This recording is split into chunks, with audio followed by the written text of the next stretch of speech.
시간이 되었습니다. 다 같이 사도신경으로 신앙 고백하시며 2023년 12월 29일 금요일 새벽 기도에 함께 시작하겠습니다.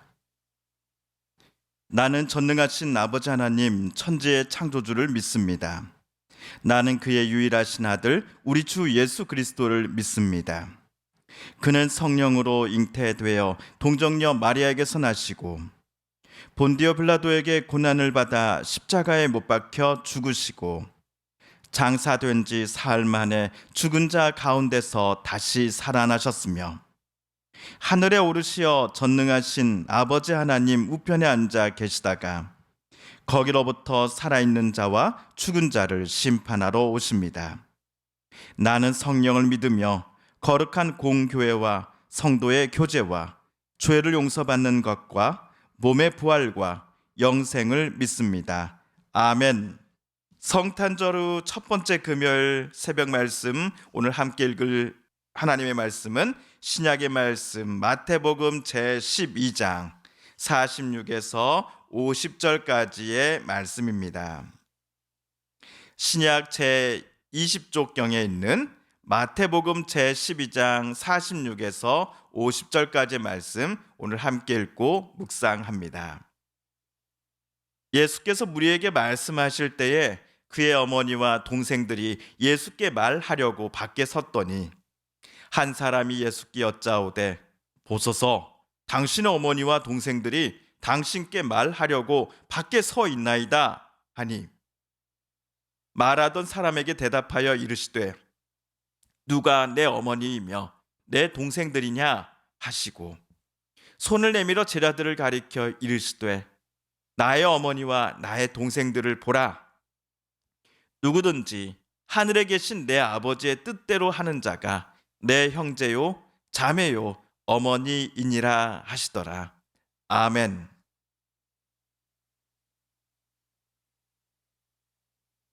예수님께서 자기를 따라온 무리들에게 말씀하고 계실 때였습니다. 이때 예수의 어머니 마리아와 그리고 예수님의 동생들이 예수님이 계신 곳을 찾아왔습니다. 그들은 예수님께 뭔가를 말할 게 있다며 거기에 모인 사람 중 한 명에게 지금 당장 예수님을 만나게 해달라고 요청하였지요. 우리는 예수님을 낳으신 여인의 이름이 마리아임을 잘 알고 있습니다. 그리고 예수님에게 육신의 아버지가 있으니 바로 요셉입니다. 그런데 오늘 본문에서 아버지는 예수님을 찾아오지 않았습니다. 요셉은 예수님이 12살 때 예루살렘 성전에서 예수님 실종 사건 때 언급한 이후로 성경에서는 더 이상 언급되고 있지 않습니다. 그래서 학자들은 예수님께서 예수님 나이 12살 이후 어느 때에 사망했기 때문이다라고 추정하고 있습니다. 오늘 이 자리에는 예수님의 동생들도 형님을 찾아왔습니다. 예수님은 요셉과 마리아 부부 사이에 태어난 첫 번째 자녀이지요. 예수님 다음으로 이들 부부는 여러 자녀들을 낳았던 것 같습니다. 마가복음 6장 3절을 여기서 우리 한번 찾아보겠습니다. 이 사람이 마리아의 아들 목수가 아니냐? 야고보와 요셉과 유다와 시몬의 형제가 아니냐? 그 누이들이 우리와 함께 여기 있지 아니하냐 하고 예수를 배척한지라. 마가복음에서 동네 사람들은 공생의 사역 중에 잠시 고향 땅을 방문한 예수님을 향하여 야고보, 요셉, 유다, 시몬의 형제라고 또한 여러 여동생들의 오빠가 아니냐라고 물었습니다. 예수님의 형제 중 야고보, 유다는 우리 신약 성경 속에서 야고보서, 유다서의 저자들이 될 사람들입니다. 아무튼 예수님은 30살쯤에 공생애를 시작하시기 직전까지 돌아가신 아버지를 대신하여 장남으로서 어머니와 여러 동생들을 위해 집안에서 가장 역할을 담당했을 것입니다. 그러다가 하나님이 정하신 때 예수님은 30살쯤 공생의 사역을 위하여 집을 떠나셨던 것이지요. 자, 그렇다면 왜 예수님의 가족들은 예수님을 오늘 만나고자 하였을까요? 도대체 가족들이 예수님께 하고 싶었던 이야기는 무엇이었을까요? 이런 내용에 대해 아쉽게도 마태는 자세히 풀어 우리에게 말해주지는 않고 있습니다. 그래서 우리는 병행 구절인 마가복음 3장 21, 22절을 찾아서 살펴보려고 합니다. 함께 읽어볼까요? 시작. 예수의 친족들이 듣고 그를 붙들러 나오니 이는 그가 미쳤다 함일러라. 예루살렘에서 내려온 서기관들은 그가 바알세불이 집혔다 하며 또 귀신의 왕을 힘입어 귀신을 쫓아낸다 하니. 마가복음을 보건대 예수님의 어머니와 그의 동생들이 찾아온 이유는 예수님을 집으로 억지로라도 데리고 가기 위해서였습니다. 지금 예수님께서 이스라엘 전국을 돌아다니며 보여주셨던 언행들에 대한 소문을 듣고 있자니 도저히 아들을, 큰형님, 큰오빠를 그대로 내버려 둬서는 안 되겠다라는 판단이 가족들에게 들었기 때문일 것입니다. 자칫 종교 지도자들의 눈밖에 나서 종교 재판을 받게 된다든지 하면 형님은 처형당할 수도 있다라는 것을 가족들은 우려하고 있었습니다. 실제로 서기관들은 예수께서 귀신의 왕을 힘입어 귀신을 쫓아내고 있다라는 소문의 진위를 확인하기 위하여 예루살렘에서 지방으로 내려오기까지 하였습니다. 자, 예수님도 가족들이 지금 문 밖에 서서 자기를 만나고자 기다리고 있다라는 것을 어떤 사람들을 통해 전해 들었습니다. 그러나 대뜸 예수님은 그 사람에게 누가 내 어머니이며 내 동생입니까? 라고 물으시는 게 아닙니까? 그리고는 당신의 제자들을 향해 손을 내미시면서 이렇게 말씀하십니다. 이들이 내 어머니이며 내 동생들입니다. 예수님의 가족들과 제자들은 물론이요, 예수님을 따라다녔던 무리들도 방금 예수님의 말씀에 깜짝 놀랐을 것입니다. 특별히 예수님의 가족들은 충격적이면서도 또한 많이 서운했을 것입니다.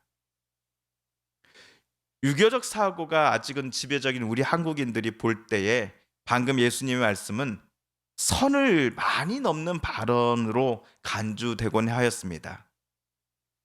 예수는 자기를 키워준 어미, 아비, 형제, 자매도 없다라는 거야.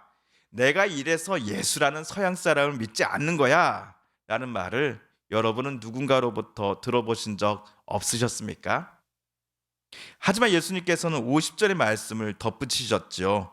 우리 50절을 다시 한번 읽어보겠습니다. 시작. 누구든지 하늘에 계신 내 아버지의 뜻대로 하는 자가 내 형제요, 자매요, 어머니이니라 하시더라.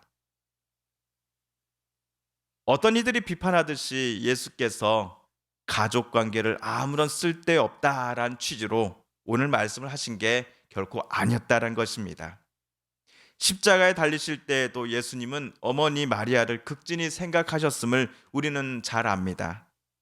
그렇다면 오늘 누가 내 어머니이며 내 동생입니까? 라는 질문의 취지는 나를 따르거든 가족 관계를 모두 무시하며 살아야 돼 라는 말이 아니라 누가 예수님께 가장 가까운 사람이요 가족만큼 소중한 사람이 되는가 라는 것을 예수님은 주변 사람들에게 묻고 또한 설명해 주고 싶으셨기 때문이었을 것입니다. 예수님께 가장 소중한 사람, 예수님께 가장 가까운 사람은 말로만 주여 주여 하는 사람이 절대로 아닙니다. 정답을 예수님께서 말씀해 주셨지요. 하늘에 계신 내 아버지의 뜻대로 행하는 사람이어야 한다라는 것입니다. 다시 오신다 약속하신 예수님을 기다릴 때에 우리는 주여 주여 말로만 할 것이 아니라 주님께서 우리에게 부탁하신 뜻과 또한 명령에 따라 살아가기를 주님 다시 오실 때까지 계속해야 합니다. 주님을 매 순간 매 순간 우리의 삶의 자리로 초대하며 주님을 우리의 삶의 주인으로 또 주님의 뜻대로 우리의 삶이 아름답게 변화되고 또 바뀌어 나가기를 소망하며 주님을 매 순간 우리의 자리로 초대해야 합니다. 이러한 사람이 진정으로 하나님의 자녀가 될 것입니다. 왜냐하면 주님께서 행하신 뜻하신 바대로 행하고자 애쓰며 수고하는 이들은 마찬가지로 하나님의 아버지의 뜻대로 살고자 애쓰는 사람들이기 때문입니다. 하나님의 뜻대로 살아간다는 것이 우리는 잘 압니다.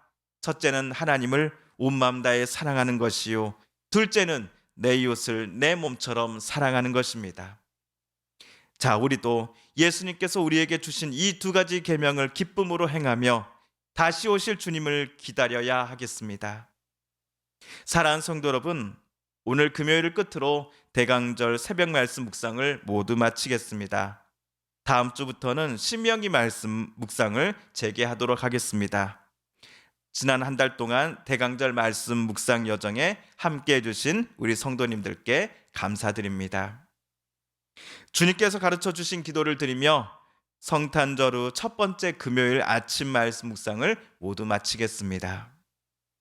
하늘에 계신 우리 아버지, 아버지의 이름을 거룩하게 하시며 아버지의 나라가 오게 하시며 아버지의 뜻이 하늘에서와 같이 땅에서도 이루어지게 하소서.